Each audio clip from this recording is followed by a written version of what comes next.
ఈరోజు బయట వర్షం పడుతుంది. పిల్లలు స్కూల్ నుంచి ఇంటికి వచ్చేసారు.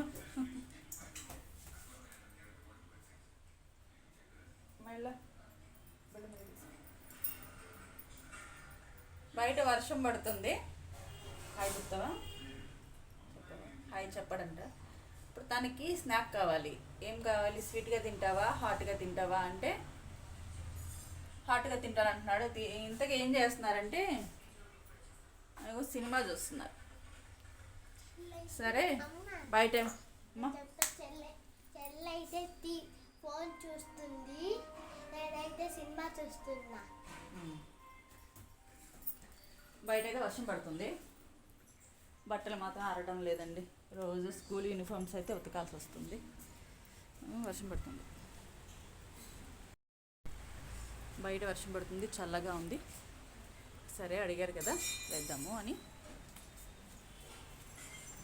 ఉల్లిపాయ పకోడీ వేసుకుందాము.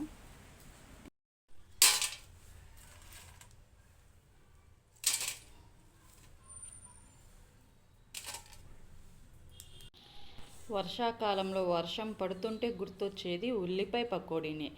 ఈ ఉల్లిపాయ పకోడీ కొన్ని టిప్స్ ఫాలో అయి చేస్తే అద్భుతంగా అదిరిపోతుంది. ఎందుకంటే చాలామంది శనగపిండి తింటే గ్యాస్ వస్తుంది అంటారు కదా. ఇలాగ ఒక్కసారి చేసి చూడండి, గ్యాస్ రాదు, చాలా బాగుంటుంది కూడా.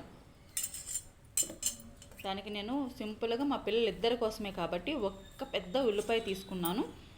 వాళ్ళకి కారము పచ్చిమిర్చి తగిలితే వాళ్ళ నోట్లో కారంగా అనిపిస్తుందని నేను పచ్చిమిర్చి వేయడం లేదు. పెద్దవాళ్ళైతే సన్నగా పచ్చిమిర్చి తరుగు కూడా వేసుకోండి, కొంచెం అల్లం వెల్లుల్లి పేస్ట్ కూడా వేసుకోండి. నేను కరివేపాకును కొత్తిమీర సన్నగా కట్ చేసి చక్కగా ఫైన్గా చాప్ చేసి వేశాను. మెయిన్గా చేయాల్సింది ఏంటంటే, ఇప్పుడు వీడియోలో చూస్తున్నారు కదా, నేను పసుపును ఉప్పు వేసి అలాగా ఉల్లిపాయలు మెత్తగా పిసకాలి. పిసికితే ఆ ఉల్లిపాయలోంచి నీరు బయటికి రావాలి. అలా పిసికిన తర్వాత మాత్రమే కొంచెం కారం వేస్తున్నా. ఎందుకంటే పచ్చిమిర్చి వేయలేదు కదా, అందుకని. మనం పచ్చిమిర్చి వేసుకుంటే కారం వేయనక్కర్లేదు. ఇంకా వేరే వేరే మసాలాలు, కొంతమంది చాట్ మసాలా అని, చికెన్ మసాలా అని అవన్నీ వేస్తారు. అవన్నీ అక్కర్లేదండి, ఇలాగ సింపుల్గా వేసుకోండి. సోడా ఉప్పు కూడా వేస్తారు, ఏమి వేయకండి. సోడా ఉప్పు అక్కర్లేదు, బియ్యం పిండి అక్కర్లేదు. బియ్యం పిండి ఇంకా శనగపిండిలో ఏదైనా పిండులు కలిపితే, బియ్యం పిండి కానీ, మైదా పిండి కానీ, కార్న్ఫ్లోర్ కానీ అట్లాంటివి ఏమైనా కలిపితే గ్యాస్ వస్తుంది. గ్యాస్ రాకుండా ఉండాలి అంటే శనగపిండితో మాత్రమే వేయండి. సోడా ఉప్పు అనేది ఆరోగ్యానికి అనివేళ మంచిది కాదు కదా, అవాయిడ్ చేయడం మంచిది. దీంట్లో ముఖ్యమైన వాటిలో వేసుకోండి. దీంట్లో అంత లేకపోయినా కూడా అవి చక్కగా సాఫ్ట్గానే ఉంటాయి, తినడానికి గట్టిగా ఏమి ఉండవు, బాగుంటాయి. కాబట్టి నేను సోడా ఉప్పు కూడా ఏం వేయట్లేదు. శనగపిండి ఒక్క ఉల్లిపాయకి ఒక 130 గ్రామ్స్ శనగపిండి పడుతుంది. ముందు ఉల్లిపాయలో ఉన్న చెమ్మతోటి ఎంతవరకు అయితే కలుస్తుందో అదంతా కలుపుకున్న తరువాత అవసరాన్ని బట్టి వాటర్ పోసుకోవాలి. మరి జారుగా లాగా కాకుండా అలా చిక్కగా ఉండాలన్నమాట.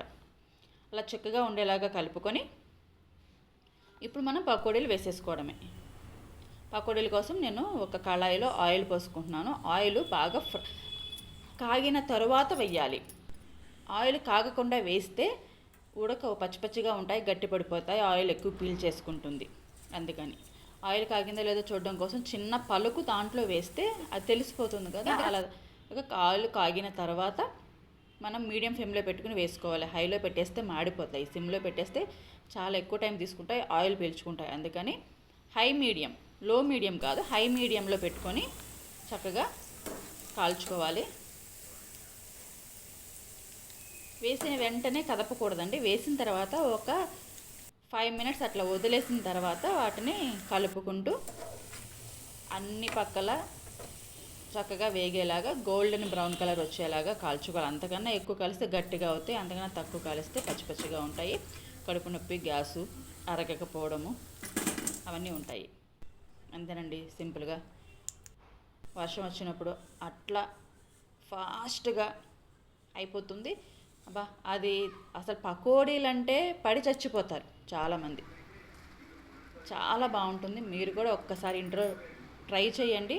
రెసిపీ అయితే ఖచ్చితంగా మీకు నచ్చుతుంది, అందరికీ నచ్చుతుంది. ఖచ్చితంగా నచ్చుతుంది, అందరికీ నచ్చుతుంది కాదు, ఖచ్చితంగా నచ్చుతుంది. నా వీడియోని లైక్ చేయండి, షేర్ చేయండి, కామెంట్ చేయండి, సబ్స్క్రైబ్ చేయండి. Bye bye, thank you.